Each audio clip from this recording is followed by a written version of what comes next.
الأمين الكريم ونحن على ذلك لمن الشاهدين والشاكرين والحمد لله رب العالمين. إن الله وملائكته يصلون على النبي يا أيها الذين آمنوا صلوا عليه وسلموا تسليما. ذرا بلند آواز سے درود شریف پڑھیے. الصلاۃ والسلام علیک یا رسول اللہ، الصلاۃ والسلام علیک یا حبیب اللہ، الصلاۃ والسلام علیک یا رحمۃ للعالمین وعلی آلک واصحابک یا شفیع المذنبین.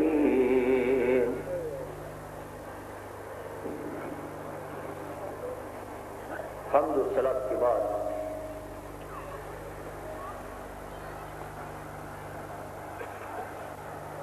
مقتدر مشائخ اعظام، علماء کرام، میرے واجب الاحترام بزرگوں، میرے عزیز دوستوں اور میری ماں اور بہنوں، میں سب سے پہلے تو اس عظیم الشان میلاد مصطفیٰ اور ذکر مصطفیٰ صلی اللہ علیہ وسلم کی محفل کے انعقاد پر محبی الحاج جناب محمد ناصر محمود صاحب اور قاضی بن کے غیور سنی اور عاشقان مصطفیٰ صلی اللہ علیہ وسلم کو قلب کی گہرائیوں سے مبارکباد پیش کرتا ہوں اور دعا کرتا ہوں کہ رب کائنات، اے رب ذوالجلال، انہوں نے تیرے محبوب کے ذکر کی یہ محفل جس محبت سے سجائی ہے، ان کو دین اور دنیا میں اس کی بہترین جزا عطا فرما، اور جنہوں نے بھی اس میں حصہ لیا ہے بالخصوص ہمارے ناصر محمود صاحب، ان سب کے جسم میں، مال میں، اولاد میں، کاروبار میں، کھیتی باڑی میں برکتیں عطا فرما، اور ذکر مصطفیٰ کی رحمتوں سے، برکتوں سے ان کے دامن کو مالا مال فرما. حاجی محترم، آج ہمارے لیے یہ بھی بے پناہ فرحت و مسرت اور فخر و انبساط کی بات ہے کہ دنیائے نقش بندیت کی عظیم شیخ المشائخ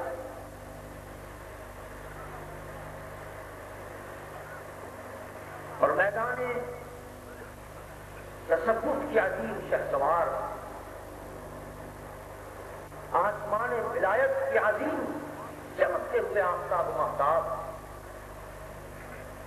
میرے اور آپ کے سب کے دادا مرشد حضرت شاہ رکن الدین کے مربی اور مرشد، جنہوں نے ان کو سلسلہ عالیہ نقشبندی اور قاضیہ کی اجازت عطا فرمائی تھی، یعنی حضرت خواجہ ضیاء معصوم کابلی رحمۃ اللہ تعالی علیہ جیسے کامل ولی کے آج چشم و چراغ حضرت سنگرا پیر فضل الرحمان مجددی ہمارے اور آپ کے درمیان یہاں تشریف فرما،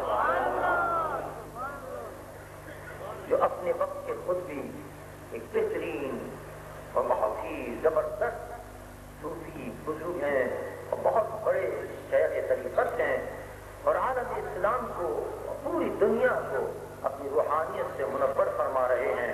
آج بھی افغانستان کے اندر جن لوگوں کی حکومت ہے یا جو لوگ وہاں بستے ہیں، ان میں اکثر ایسے لوگ ہیں جو آپ کے آباء و اجداد سے شرف بیعت رکھتے ہیں. بہت بڑا آستانہ ہے، لاکھوں لوگ وہاں آ کر اپنی جبین نیاز کو جگاتے ہیں اور اپنی عقیدت کا اظہار کرتے ہیں. آج ناصر محمود صاحب کی خصوصی گزارش پر حضرت نے چھوٹے سی ہماری محفل کو قبول فرمایا اور یہاں تشریف لائے. میں اپنی طرف سے بھی اور آپ سب حضرات کی طرف سے حضرت کا بہت بہت شکریہ ادا کرتا ہوں کہ انہی کا باغ لگایا ہوا ہے، اس لیے کہ ہمارے دادا پیر کو ان کے دادا نے خلافت عطا فرمائی تھی سلسلہ عالیہ نقشبندیہ کے اندر، تو ایک طرح سے ان کا باغ ہے. اس باغ کو دیکھ کر یہ زیادہ خوش ہوں گے. بہرحال میں نے ایک آیت مقدسہ تلاوت کرنے کی سعادت حاصل کی، اس کا ترجمہ پیش کرتا ہوں اور اس کے ایک دو تفصیلی نگاہ درج کرتا ہوں. اللہ فرماتا ہے ومنهم الذين يؤذون النبي ويقولون هو أذن. ذرا بلند آواز سے کہہ لیجیے سبحان اللہ. اتنا بڑا مجمع ہے، مجمع کی شان کے لحاظ سے سبحان اللہ کہا جاتا ہے. اللہ فرماتا ہے وَمِنْهُمُ الَّذِينَ يُؤْذُونَ النَّبِيَّ وَيَقُولُونَ هُوَ أُذُنٌ قُلْ أُذُنُ خَيْرٌ لَكُمْ يُؤْمِنُ بِاللَّهِ. اے محبوب، ان میں سے کچھ ایسے بھی ہیں جو میرے نبی کو تکلیف پہنچاتے ہیں، جو میرے نبی کو ایذا پہنچاتے ہیں. کس طرح ایذا پہنچاتے ہیں؟ وَيَقُولُونَ هُوَ أُذُنٌ، وہ یہ کہتے ہیں کہ نبی کچے کانوں کے ہیں، یہ کہہ کے وہ نبی کو تکلیف پہنچاتے ہیں. قُلْ هُوَ قُلْ أُذُنُ خَيْرٌ لَكُمْ. اے محبوب، اچھی بات سن کر فوراً قبول کر لیتے ہیں آپ. یہ تو ان کے لیے بہتر ہے، یہ تو، اور یہ بجائے اس کی تعریف کرنے کے برائی کر رہے ہیں. حالانکہ آپ کی شان تو یہ ہے یؤمن باللہ ویؤمن للمؤمنین ورحمۃ للذین آمنوا منکم. میرا محبوب تو مؤمن باللہ بھی ہے، مومنوں پر اعتماد کرنے والا بھی ہے، اور مومنوں کے لیے رحمت بن کر آیا ہے. ایسے پیارے نبی کو اگر کوئی ایذا پہنچائے گا، اللہ فرماتا ہے الذین یؤذون رسول اللہ لہم عذاب علیم. جو لوگ میرے نبی کو ایذا پہنچائیں گے ان کے لیے میری طرف سے دردناک عذاب.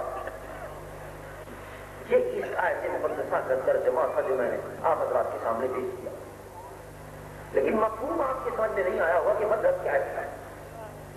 مفہوم سمجھ میں آئے گا جب شان نزول پر غور کریں کہ یہ آیت کب نازل ہوئی، کیوں نازل ہوئی. علماء فرماتے ہیں بات یہ ہے کہ کچھ منافقین مدینہ شریف کے اندر ایک علیحدہ دور کسی جگہ پر بیٹھے ہوئے آپس میں گفتگو کر رہے تھے، آپس میں باتیں کر رہے تھے، اور وہاں بیٹھے بیٹھے نبی کی برائی کرنے لگے، نبی کی توہین کرنے لگے، نبی کی نازیبہ باتیں کرنے لگے.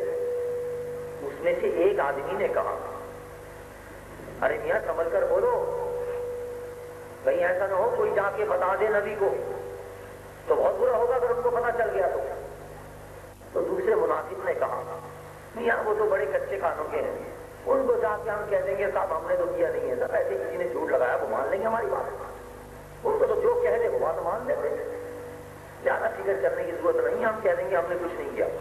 کیا ایسے جھوٹ بول رہے لوگ. اللہ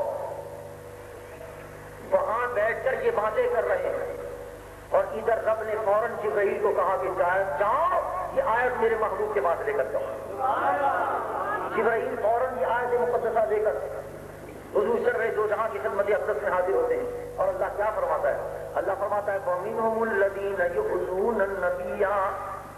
کچھ لوگ ایسے ہیں جو وہاں بیٹھے ہوئے میرے نبی کو ایذا پہنچا رہے ہیں.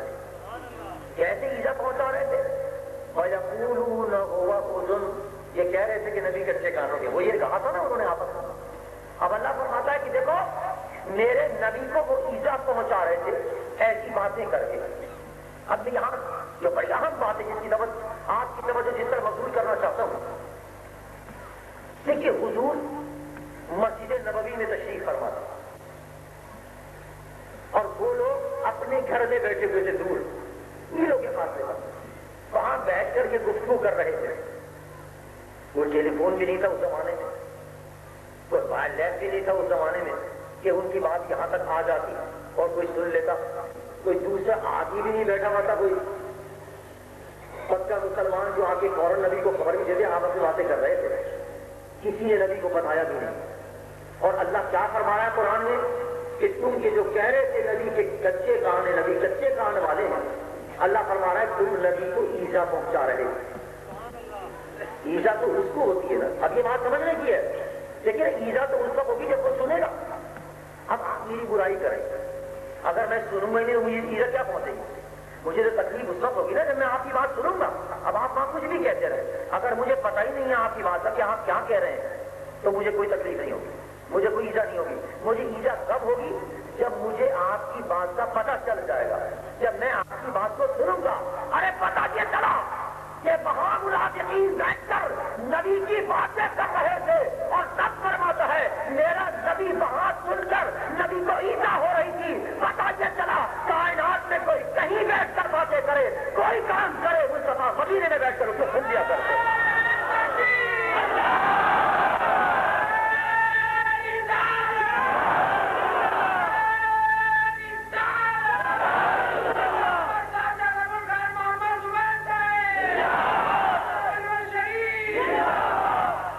اللہ نے فرمایا میرے محبوب کو ایذا دے رہے تھے, اولاد کس چیز سے ایذا ہو رہی تھی؟ فرمایا تم جو باتیں کر رہے تھے, ارے مصطفیٰ وہ سن رہے تھے, ان سننے سے ان کو ایذا ہو رہی تھی. پتہ چلا مصطفیٰ کی نظر ہے کہ میرا غلام کیا کر رہا ہے, کہاں کر رہا ہے.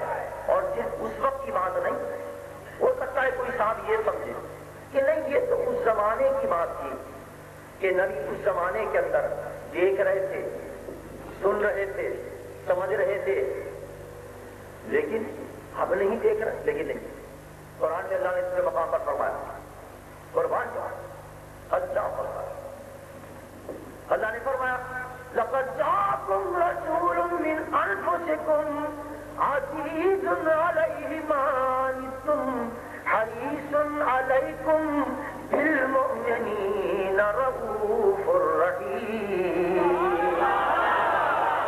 فرمایا میں نے تمہارے پاس ایک رسول بھیج دیا. مولا اس رسول کی شان کیا ہے؟ فرمایا وہ تمہیں میں سے ہے, من انفسکم. اور دوسری اس کی صفت یہ ہے عزیز علیہ ما عنتم. اے مسلمانوں, اب قید نہیں لگائی, یہ نہیں کہا کہ اے عرب والو, یا اے مدینے والو, یا اے مکے والو, نہیں نہیں, جہاں جہاں نبی کے امتی رہتے ہیں سب کو خلاف کیا جا رہا ہے کہ جو جہاں جہاں رہتا ہے اس کے لیے ارشاد ہو رہا ہے کہ عزیز علیہ ما عنتم. ارے تم اگر تکلیف میں پڑو گے مصطفیٰ تمہاری تکلیف سے بے چین ہو جائیں گے, مصطفیٰ تمہاری تکلیف سے بے قرار ہو جائیں گے. تو یاد رکھو تکلیف سے کب آدمی بے چین بے قرار ہوتا ہے؟ جب اس کو تکلیف کا پتہ چلے. اب میں حیدرآباد میں بیٹھا ہوں, آپ پر یہاں کوئی مصیبت آ گئی, مجھے کوئی پتہ ہی نہیں ہے, میں آرام سے بیٹھا رہوں گا, بے فکر بیٹھا رہوں گا, اور مجھے پتہ چل گیا کہ میرے غلاموں پر, میری مری دین پر, صاحب احمد اللہ علیہ کے چہنے والوں پر یہ مصیبت آ گئی ہے, یہ پریشانی آ گئی ہے, میں اسی وقت بے چین ہو جاؤں گا, میں اسی وقت مضطرب ہو جاؤں گا. ارے اضطراب اس وقت آتا ہے جب انسان کو پتہ چل جائے. اب رب کائنات فرما رہا ہے کہ مسلمان جہاں جہاں بستے ہیں, ارے جب وہ بے چین ہوتے ہیں, جب ان پر کوئی مصیبت آتی ہے تو مصطفیٰ کب ہمارے بے چین و بے قرار ہو جاتے ہیں. پتہ چلا کہ نبی کا کلام جہاں جہاں بھی ہے, جس جس مقام پر ہے, جب وہ بے چین ہوتے ہیں, جب ہمارے آقا اپنے روزے میں بیٹھ کر ان کو دیکھ بھی لیتے ہیں اور ان کے بے چینی پر مضطرب بھی ہو جایا کرتے ہیں.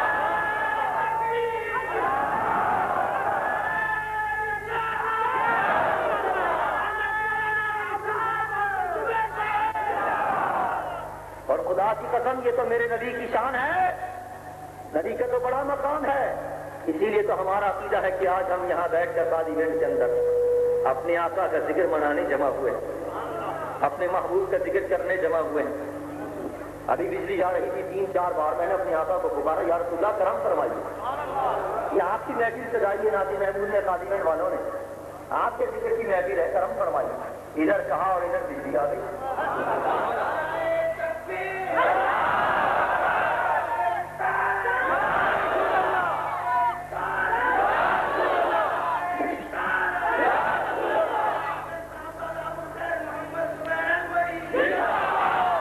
اس محفل پر بھی میرے آقا کی خصوصی نگاہ ہے, دیکھ رہے ہیں حضور کہ میرے غلام بیٹھے ہوئے ہیں.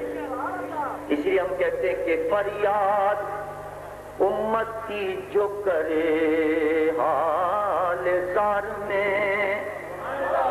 امام اہل سنت فرماتے ہیں, خالد بلوی شاہ رحمۃ اللہ تعالی فرماتے فریاد امت مستی جو کرے حال سال میں، ارے ممکن نہیں. اس نے خط لکھ دیا، لوگوں کو بھیج دیا، اپنے فوجیوں کو، پولیس والوں کو، جن کو سب کو بھیج دیا کہ بھائی پروگرام کینسل کر دو، ہم نہیں آ رہے وہاں، جس مقام پر فنکشن ہونے والا ہے، جس جگہ پر کینسل ہے ہم نہیں آ رہے. لوگ حیران پریشان کہ بغیر کسی وجہ کے، بغیر کسی سبب کے اچانک سارا پروگرام کینسل کر دیا گیا. اللہ، ابھی رات نہیں گزری تھی، ایک رات گزری، دوسرا دن ہوا.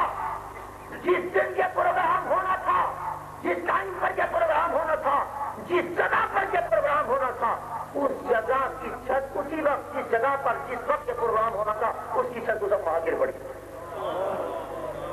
لوگوں نے وہاں خبر بھیجی، امیر حبیب اللہ، اللہ نے تجھے بتا دیا ہے، جس ٹائم پہ پروگرام ہونا تھا عین اسی وقت چھت گری ہے. اگر تو اس وقت وہاں پروگرام کرتا ہوتا تو آج امیر حبیب اللہ ختم ہو چکا ہوتا.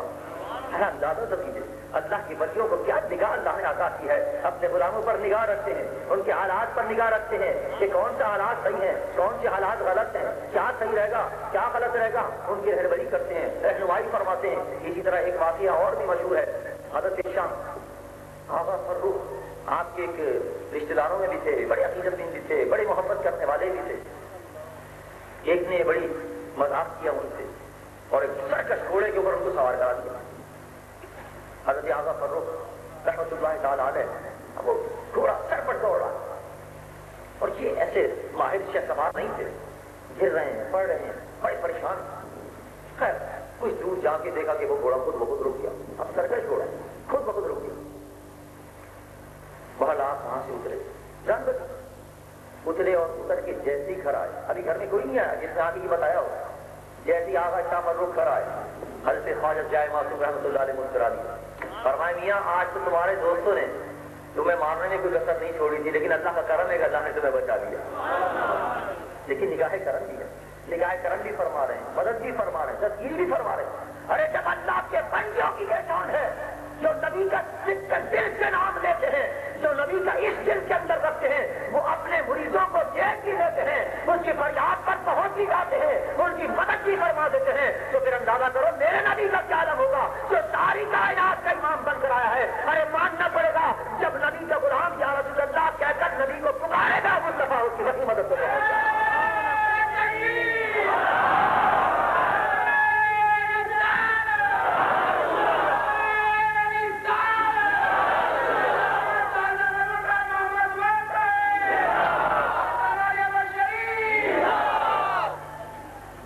نے فرمایا والذین یؤذون رسول اللہ لهم عذاب علیم. جو میرے نبی کو ایذا پہنچاتے ہیں، برے الفاظ استعمال کرتے ہیں، اللہ فرماتا ہے ان کے لیے دردناک عذاب، دردناک. ڈرے وہ لوگ کہ جو نبی کو غلط الفاظ سے یاد کرتے ہیں، بےہودہ الفاظ سے یاد کرتے ہیں، اللہ ان کو دردناک عذاب کو ڈرا رہا. اب یہاں ایک سوال ہے، آیت کے اندر علماء فرماتے ہیں کہ عربی جہاں یہاں علماء بیٹھے ہیں، جملہ یوں ہونا چاہیے تھا عذاب علیم لہم، لہم بعد میں آنا چاہیے تھا، لیکن نہیں، لہم پہلے لایا گیا. اور عربی کا یہ قاعدہ ہے تقدیم بما حق و تاخیر مفید حاصل ہوتی. یعنی کیا مطلب کہ بتانا مقصود ہے. اب یہ معنی بنی ہے شاید کہ جو نبی کو ایذا پہنچاتے ہیں صرف انہی کے لیے عذاب، صرف انہی کے لیے عذاب. یہ بات تو سمجھ میں نہیں آ رہی، اس لیے کہ گناہ تو بہت سارے ہیں نا. جو حج نہیں کرتا اس کو بھی عذاب ہوگا استطاعت کے باوجود، جس کے پاس پیسہ ہے جو زکات نہیں دیتا اس کو بھی عذاب ہوگا، جو نماز نہیں پڑھتا اس کو بھی عذاب ہوگا، جو روزہ نہیں کرتا نہیں رکھتا اس کو بھی عذاب ہوگا، جو کسی کو بیٹا قتل کرتا ہے مسلمان کو ظاہر اس کو بھی عذاب ہوگا، جو اپنے ماں باپ کا ادب اور احترام نہیں کرتا، گالیاں دیتا ہے ان کو، مارتا ہے ان کو، اس کو بھی عذاب ہوگا. اور اللہ اس آیت میں فرماتا ہے لہم عذاب علیم، بس انہی کے لیے عذاب ہے درمان، اور کسی کے لیے نہیں. اس کا کیا مطلب کہ جو نبی کو ایذا پہنچاتے ہیں انہی کے لیے عذاب ہے. علماء فرماتے ہیں کہ بات یہ ہے، بڑا پیارا جواب. دیکھیے علماء فرماتے ہیں بات یہ ہے کہ اصل میں یہ حسر بالکل صحیح ہے اثر بالکل درست ہے. عذاب اسی وقت ہوگا جب نبی کو ایذا ہوگا، اور نبی کی ایذا نہیں تو عذاب بھی نہیں. یہ تمام جن چیزوں کا آپ نے نام لیا، کسی نے روزہ نہیں رکھا ظاہر اس سے بھی نبی کو ایذا پہنچے گی، عذاب ہوگا. اگر کسی نے حج نہیں کیا نبی کو ایذا پہنچ رہی ہے، لہذا عذاب. اور بعض چیزیں ایسی ہی ہیں کہ آدمی نافرمانی کر رہا ہے بظاہر، لیکن عذاب نہیں ہوگا اس کے اندر کیونکہ نبی کو ایذا نہیں پہنچی. لیکن مثال کے طور پر حضرت مولا علی کا رحمۃ اللہ وجہ، حضور مولا علی کے دانوں پر سر رکھ کے آرام فرما، سورج غروب ہو گیا، عصر کا وقت چلا گیا، مولا علی نے نماز نہیں پڑھی. حالانکہ نماز پڑھنا فرض ہے. ایک وقت کی اگر کوئی نماز چھوڑ دے تو آپ نے جلنا ہے. یہ دوسری بات ہے کہ اللہ تعالیٰ کرم فرما دے اور معاف فرما دے، وہ توبہ کر لے تو، ورنہ اس کے لیے عذاب ہے کہ ایک وقت کی چھوڑ دے. چلائیے ذرا غور کرو مسلمان، ہمیں آپ کو بھی سوچنا چاہیے. کتنے ہمارے ساتھی ہیں جو نماز نہیں پڑھتے، کتنے ہمارے ساتھی ہیں جو نماز کی طرف توجہ نہیں دیتے. بھائی ہم جی رہے ہیں نماز، لیکن ہم نماز کی طرف توجہ نہیں دیتے. اگر کوئی شخص نماز چھوڑتا ہے اس کو گناہ ہوگا، اس کو عذاب ہوگا. لیکن مولا علی کرم اللہ وجہ نماز چھوڑ رہے ہیں، اثر نماز نہیں پڑھ رہے اثر کی. اور میرا نبی کیا کہتا ہے اللہ کی بارگاہ میں جب اٹھے ہوئے، حضور نے کہا علی کیا معاملہ ہے؟ حضور اثر کا وقت چلا گیا، نماز چھوڑ دی میں نے. اچھا کیا چاہتے ہو؟ نماز ادا ہو قضا ہو؟ ادا ہو کیا بات ہے، سبحان اللہ. اب کیسے ادا ہوگی؟ سورج تو غروب ہو گیا. اللہ کے نبی نے اللہ کی بارگاہ میں ہاتھ اٹھا دیا اور الفاظ دیکھیے کس الفاظ سے دعا ہو رہی ہے. اے اللہ یہ علی تیرے اور تیرے محبوب کی اطاعت میں لگا ہوا تھا، اس کے لیے سورج کو دوبارہ واپس لے. اور فرمایا اپنے الفاظ کہ یہ علی تیرے اور تیرے محبوب کی اطاعت میں لگا ہوا تھا، لہٰذا اس کے لیے سورج واپس لے. حالانکہ اطاعت کہاں کر رہے تھے علی تو نماز چھوڑ رہے تھے. نماز کا چھوڑنا اطاعت ہے یا نافرمانی ہے؟ بھائی ہم بات کر رہا ہوں اور کیا حضرات، علی نماز کو چھوڑ رہے تھے اور نماز کو چھوڑنا گناہ ہے، اطاعت نہیں ہے بلکہ گناہ ہے. اور حضور کیا فرما رہے ہیں کہ اللہ علی تیری اطاعت کر رہا ہوں، نماز کو چھوڑ رہا تھا، لیکن حضور فرما رہے ہیں مولا تیری اطاعت کر رہا تھا. کیوں؟ نبی کا بتانا یہ رسول تھا. ارے نماز اگر پڑھنا ہے مصطفیٰ کی اتباع میں پڑھو گے وہ بھی عبادت ہے، اور اگر مصطفیٰ کی اطاعت کے اندر مصطفیٰ کی رضا کے لیے اگر نماز کو چھوڑو گے تو یہ بھی عبادت بن جائے گا.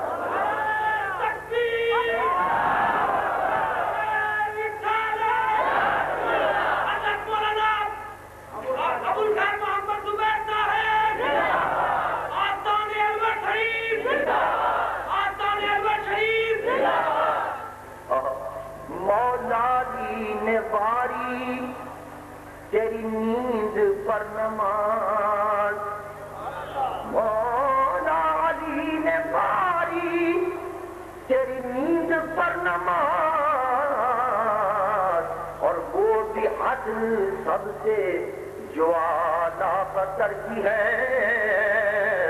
اور وہ بھی عدل سب سے جو اعلیٰ قدر کی ہے. سب سے افضل نماز جس کے لیے زیادہ قرآن میں تاکید آئی ہے، حافظوا علی الصلوات والصلاة الوسطى وقوموا للہ قانتین. اللہ کو پتہ ہے نمازوں کی حفاظت کرو، اور دیکھو خصوصیت کے ساتھ جو عید کی نماز ہے نا، عصر کی نماز، اس کی زیادہ حفاظت کیا کرو. وہ کاروبار کا وقت ہوتا ہے، دکان کے چلنے کا وقت ہوتا ہے، آنے جانے کا وقت ہوتا ہے، چلنے پھرنے کا وقت ہوتا ہے، لہٰذا ایسے مت چھوڑ دینا. اس عصر کی نماز کی زیادہ حفاظت کرو، اور اس نماز کی زیادہ حفاظت کا حکم کیا گیا ہے. مولا علی اسی نماز کو چھوڑ رہے ہیں اور نبی فرما رہے مولا یہ تیری اطاعت کر رہا تھا. کیوں؟ اس لیے کہ نبی کی خاطر نماز چھوڑی تھی، نبی کے آرام کی خاطر مولا علی نے نماز چھوڑی. تو جو مصطفیٰ کے آرام کی خاطر نماز چھوڑی جائے وہ بھی عبادت بن جاتی ہے.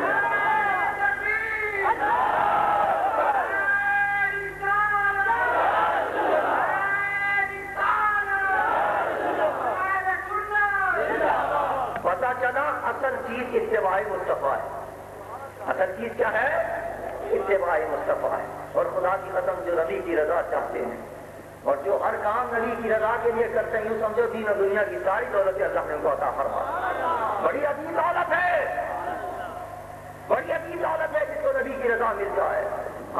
محفل کی ہم نے اسی لیے تو سجائی ہے نا کہ مصطفیٰ کی رضا حاصل ہو جائے، نبی ہمارا راضی ہو جائے.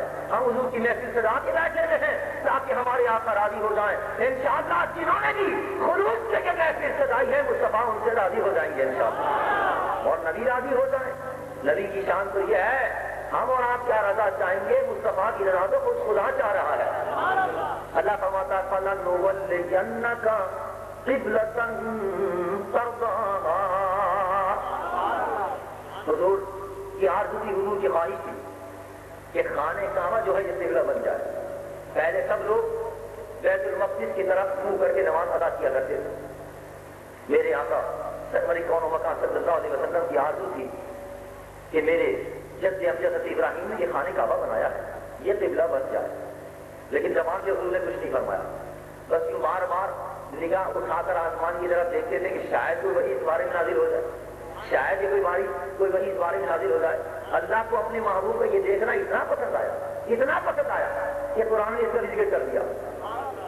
فرمایا قد نرى تقلب وجهك في السماء فلنولينك قبلة ترضاها. محبوب قد نرى تقلب وجهك في السماء، تم جو بار بار اپنے چہرے کو اٹھا کر دیکھ رہے تھے آسمان کی طرف، ہم دیکھ رہے تھے تمہاری سزا کو. ہمیں یہ بڑی تمہاری ادا پسند آئی. جاؤ تمہاری مرضی کے مطابق ہم نے خانہ کعبہ کو آج سے قبلہ بنا دیا. کیوں؟ ترضاہا، تاکہ تو راضی ہو جائے. امام اہل سنت نے اسی لکھا فرق اسے فرمایا خدا کی رضا چاہتے ہیں دو عالم، ارے خدا کی رضا چاہتے ہیں دو عالم، پر خدا چاہتا ہے رضائے محمد. خدا چاہتا ہے رضائے محمد. ہماری آپ کی عادت یہ ہے، ہم نمازیں اس لیے پڑھتے ہیں، روزے اس لیے رکھتے ہیں، حج اور زکوٰۃ اس لیے ادا کرتے ہیں کہ ہمارا رب ہم سے راضی ہو جائے. سردی کی راتوں میں اٹھتے ہیں کہ ہم سے ہمارا رب راضی ہو جائے. گرمی کی دوپہر کے اندر، عزت کے اندر، گرمی کے اندر روزے رکھتے ہیں، بھوک اور پیاس کو برداشت کرتے ہیں رب ہمارا راضی ہو جائے. اللہ پر ساری کائنات ہی چاہتی ہے کہ رب راضی ہو جائے. رب چاہتا ہے کرتا محبوب تو راضی ہو جائے. خدا کی رضا چاہتے ہیں دو عالم، اور خدا چاہتا ہے رضائے محمد. عزیزان ایمان، چونکہ جلسے بہت ہو رہے ہیں اور یہ پہلا الحمدللہ جلسہ ہے ہمارے دورے کا، اور الحمدللہ آپ حضرات بڑے دور دراز سے شدت کے لیے تشریف لائے ہیں. میں آخر میں پھر مبارکباد دیتا ہوں جناب ناصر محمود صاحب کو، ان کے دوستوں کو، ساتھیوں کو جنہوں نے عظیم الشان محفل سجائی ہے. اللہ تعالیٰ ان کی حاضری کو قبول فرمائے. حضرت کچھ کلمات تقریبات کے ارشاد فرمائیں، سارے حضرات کو اپنے ارشادات سے نوازیں. حضرت قبلہ کی خدمت میں گزارش کروں گا کہ حضرت تشریف لائیں اور اپنی ارشادات عالیہ سے ہمیں اور آپ کو مستفیض فرمائیں. حضرت کی بڑی عظیم ذات سے اور ہمارے لیے بڑی نعمت ہے حضرت کی ذات سے، اور یہ ان کا کرم ہے کہ وہ انہوں نے قبول فرمایا اور یہاں وہ ہماری دعوت میں تشریف لائے. اللہ تبارک و تعالیٰ حضرت رضان ہاں بالکل صحیح بات. حضرت صاحبزادہ صاحب حضرت قبلہ کے صاحبزادے والا شان جو ہیں وہ محمد بلال صاحب، وہ پہلے نعت پڑھیں گے اور اس کے بعد انشاءاللہ حضرت کا خطاب ہوگا. محمد بلال صاحب تشریف لائیے.